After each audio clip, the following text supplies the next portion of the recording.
Hello guys, আসসালামু আলাইকুম। আজকে আপনাদেরকে ডালের পিঠা বানানো দেখাবো।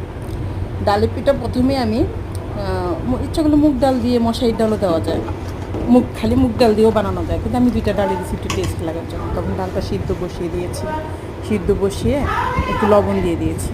লবণ দিয়ে যখন একটু ঘন হয়ে আসবে, সিদ্ধ হয়ে যাবে, তখন আস্তে আস্তে আমি চালের গুঁড়া দিয়েছি। ইচ্ছে করলে একটু লং, এলাচি এগুলো দিয়ে দেওয়া যায়, কিন্তু আমি ওইটা স্কিপ করলাম। তারপরে একটু সাথে নারকেল দেওয়া যায়। তখন আস্তে আস্তে দিলে তো টেস্ট হয়।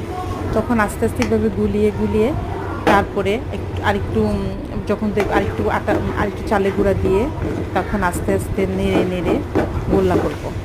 তখন গোল্লা করে এটাকে ভালো করে একটু ঠান্ডা করে মুথে এটা রুটির মতো বানাবো। বানিয়ে একটু ভারী করে বানাবো, পাতলা বানানো যাবে না। পাতলা বানালে এটা টেস্ট কম লাগবে।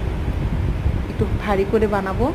বানিয়ে ছুরি দিয়ে এটা কেটে পিস করে, আস্তে আস্তে পিস করে সাইডগুলা এখন ডিজাইন করবো। তখন আস্তে আস্তে চারপাশে একটু ডিজাইন করে করে সবগুলো বানানো শেষ করব। শেষ করে তারপর একটু চিনি শিরা বানাইতে হবে, কিন্তু এগুলোর সাথে চিনি দেওয়া হয়নি। সেজন্য 1 কাপ চিনি 1 কাপ পানি দিয়ে সেদ্ধ বসিয়ে দিলাম। সেদ্ধ বসিয়ে তো এটা শিরা করে ফেললাম। এই যে শিরা করে ফেললাম। এগুলো শিরা করে আর পিঠাটাকে ভেজে আস্তে আস্তে ভেজে ভালো করে কড়া করে ভাজতে হবে, একটু গাঢ় কালার করে ভেজে চিনি শিরাতে দিয়ে দিলাম। দিয়ে ছেঁকে উঠিয়ে ফেলবেন। কিছুক্ষণ ভিজিয়ে 2 পাট উল্টিয়ে